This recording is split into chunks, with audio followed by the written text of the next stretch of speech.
અડાજણના નિવૃત્ત સરકારી મહિલા કર્મચારીને ડિજિટલ અરેસ્ટ કરી 7 લાખ રૂપિયા પડાવી લેવાના ગુનામાં મથુરાથી એક યુવકને પોલીસે ઝડપી પાડ્યો છે। ઝડપાયેલા યુવકના ખાતામાં સાયબર ફ્રોડના નાણાં ટ્રાન્સફર થયા હતા। મળતી વિગતો પ્રમાણે અડાજણમાં સૌરભ પોલીસ ચોકી પાસે આવેલી સોસાયટીમાં રહેતી 58 વર્ષીય મહિલા નિવૃત્ત જીવન ગુજારે છે। તેઓ સરકારી કર્મચારી તરીકે નોકરી કરતા હતા। ગત તારીખ 3/9/2024ના રોજ સવારે તેમના મોબાઈલ પર અજાણ્યા નંબર પરથી કોલ આવ્યો હતો। કોલ કરનારે પોતાની ઓળખ રાજેશ કુમાર તરીકે આપી હતી।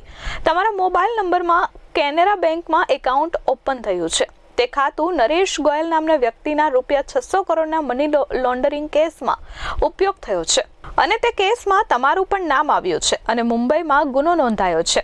અરેસ્ટ વોરંટ મોકલવાની ધમકી આપવામાં આવી હતી। વિડીયો કોલ કરી હેમરાજ કોહલીએ મુંબઈ ક્રાઇમ બ્રાન્ચના ઓફિસર તરીકે વાત કરી ધમકી આપી હતી। તપાસમાં સહકાર ન આપશે તો 3 વર્ષ સુધીની સજા અને 5 લાખનો દંડ થશે તેવી પણ ધમકી આપી હતી। આ રીતે ડિજિટલ અરેસ્ટ કરી વિડીયો કોલમાં ભેજાબાજ દ્વારા બેંક ડિટેલ્સ લેવાઈ હતી, જેમાં મહિલાએ 7 લાખ રૂપિયા ટ્રાન્સફર કર્યા હતા અને મામલો સાયબર સેલમાં પહોંચ્યો હતો। આ ગુનામાં 2 મહિના બાદ સાયબર સેલે સંતોષ સિંઘ હાકિમ સિંઘ બદસિંઘની ધરપકડ કરી છે। ફ્રોડના નાણાં સંતોષ સિંઘના બેંક એકાઉન્ટમાં ટ્રાન્સફર થયા હતા। પોલીસ કમિશનર સર સુરત શહેરની સૂચના અનુસાર cyber crime cell Surat city દ્વારા ખાસ કરીને ડિજિટલ અરેસ્ટના જે કેસીસનો ભોગ ગુજરાતમાં અને સુરત શહેરના જે નાગરિકો બને છે એમના પર વિશેષ ધ્યાન આપીને ગુના રજીસ્ટર કરવા સૂચના આપવામાં આવેલી હતી।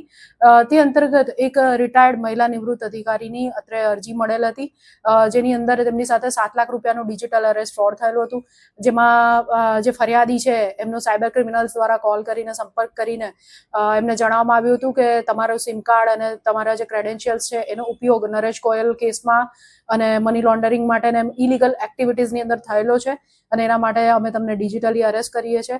તો આ જે મહિલા ફરિયાદી છે એમની પાસેથી ધાકધમકી આપીને અને પોલીસ કેસની કાર્યવાહી અને સમાજમાં બદનામી થશે એવો ડર બતાડીને 7 લાખ રૂપિયા જેટલી અમાઉન્ટ અલગ એક એકાઉન્ટમાં ટ્રાન્સફર કરવામાં આવી હતી।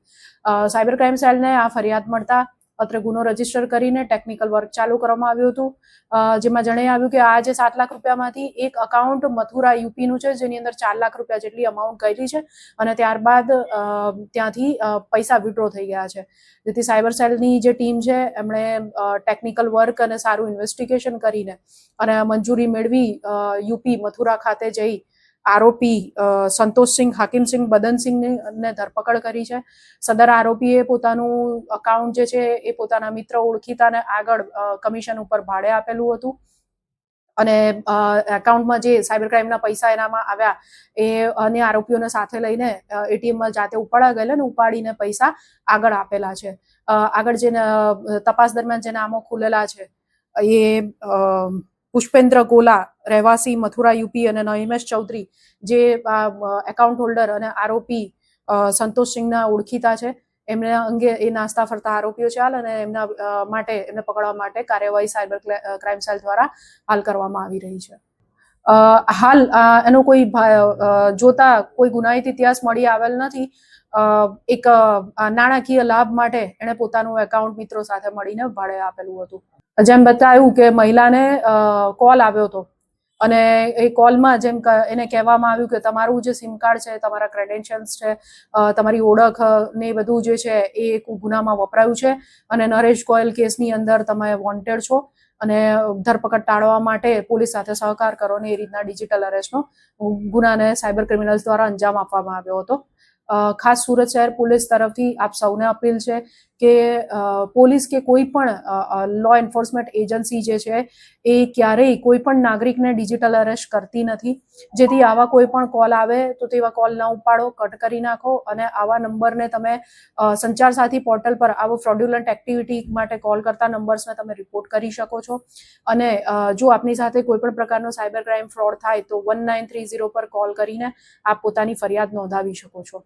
આપ સૌને ખાસ અપીલ છે કે પોલીસના નામે આવી રીતના ફોન કરીને જ્યારે ધમકાવવામાં આવે તો બિલકુલ ગભરાશો નહીં, આપના નજીકના પોલીસ સ્ટેશન અથવા સાયબર સેલનો સંપર્ક કરો। Bureau report S24 news Surat.